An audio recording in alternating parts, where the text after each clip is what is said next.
अस्सलाम वालेकुम everyone, welcome back. आज हम बनाने वाले हैं चॉकलेट केक, वो भी बगैर चॉकलेट और बगैर ओवन के। इसके लिए हमें चाहिए होंगे ओरियो बिस्किट का एक पैकेट जिसके अंदर होते हैं 6 to 8। तो हमने इन सबको पहले एक प्लेट में निकाल लेना है। उसके बाद हमने ले लेनी है एक ग्राइंडर मशीन। उसके अंदर हम ये सारे बिस्किट्स को डाल लेते हैं। बिस्किट को विथ क्रीम डालेंगे क्योंकि इससे पहले वाले केक में मैंने क्रीम को अलहदा किया था। इसमें क्रीम को साथ ही ग्राइंड करने वाले हैं। 1 कप के करीब दूध ले लेंगे और दूध को हम थोड़ा सा बचा लेंगे क्योंकि ग्राइंड करते टाइम जब जब हमें ज़रूरत पड़ेगी हम दूध साथ साथ डालते रहेंगे। यहाँ पर मैं डाल रही हूँ बेकिंग सोडा तकरीबन आधा चम्मच के करीब। इसमें हम चीनी ऐड नहीं कर रहे हैं, अगर आप चाहें तो ऐड कर सकती हैं। अब इसे अच्छे से ग्राइंड कर लेंगे और ग्राइंड करते टाइम हम इसमें बारी बारी जो है वक्फे वक्फे से दूध डालते रहेंगे जितना हमें दूध ज़रूरत पड़ेगी, क्योंकि हमें इसका पेस्ट जो है काफ़ी थिक बनाना है। इसलिए 1 कप ही आपने दूध लेना है और उसी को मैनेज करना है। यहाँ पर हमने इसे एक अच्छा सा पेस्ट बना लेना है। बिल्कुल भी बिस्किट का चूरा या किसी बिस्किट का हिस्सा इसमें नहीं होना चाहिए।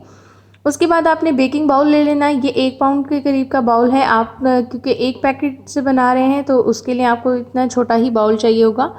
अब हमने क्या करना है, इसको बटर लगा लेना है। इसके पहले तले पे लगाएंगे और फिर साइड्स पे लगाएंगे ताकि इसके अंदर केक चिपक ना जाए। आप चाहें तो बटर पेपर इस्तेमाल कर सकती हैं, मैंने वो नहीं किया क्योंकि मैं एक ऐसी रेसिपी बना रही हूँ जिसमें हम बहुत कम इंग्रेडिएंट का इस्तेमाल करें, बहुत कम चीज़ों का इस्तेमाल करते हुए सिखाएं कि केक कैसे घर में आसानी से बन सकता है। पेस्ट की तरफ गौर कीजिएगा कि ये कितना थिक है, इतना ही थिक होना चाहिए। ये काफ़ी ज़बरदस्त बनता है, एकदम रियल चॉकलेट केक की तरह बनेगा।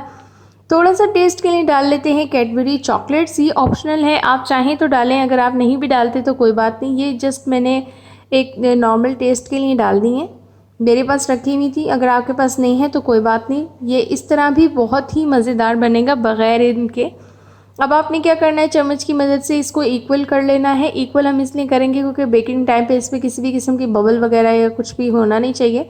अब एक देगची ले लें खुले मुँह की। ये पुरानी देगची हो चुकी है क्योंकि इसमें मैं बेकिंग करती रहती हूँ। नमक भी पुराना है, 1 थैली के करीब नमक डाल लेना है।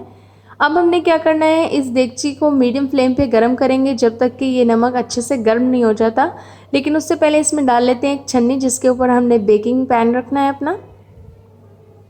देगची में डालने के बाद देगची को कवर कर दें। अच्छे से कवर करने के बाद तकरीबन 5 मिनट मीडियम फ्लेम पे इसको गर्म कर लें ताकि इसके अंदर जमा हो जाए हीट। ये आपको थोड़ी सी हीट नज़र आ रही होगी, मेरी कोशिश है कि कैमरे में आपको वो नज़र आए, लेकिन थोड़ा मुश्किल है। अब बेकिंग पैन इसके अंदर डाल देते हैं, यानी कि केक अपना इसमें डाल के कवर कर देते हैं।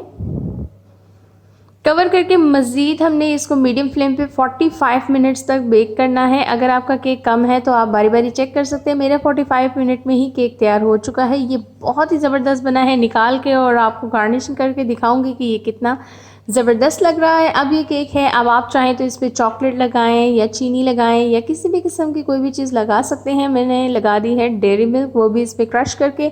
नए हैं तो सब्सक्राइब करें और छोटा सा बेल आइकन होता है उसे प्रेस किया करें ताकि जैसे मैं न्यू वीडियो डाला आपको नोटिफिकेशन आए और आप ऐसी आसान सी मज़ेदार सी रेसिपीज़ घर में ट्राई कर सकें। ये बहुत ईजी केक है, 1 इंग्रेडिएंट केक आप इसे कह सकते हैं क्योंकि जस्ट अगर आप ओरियो बिस्किट का भी इस्तेमाल करें तो ये बन सकता है। तो आपने ट्राई करना है, मुझे कमेंट सेक्शन में बताना है कि आप लोगों का ये केक कैसा बना।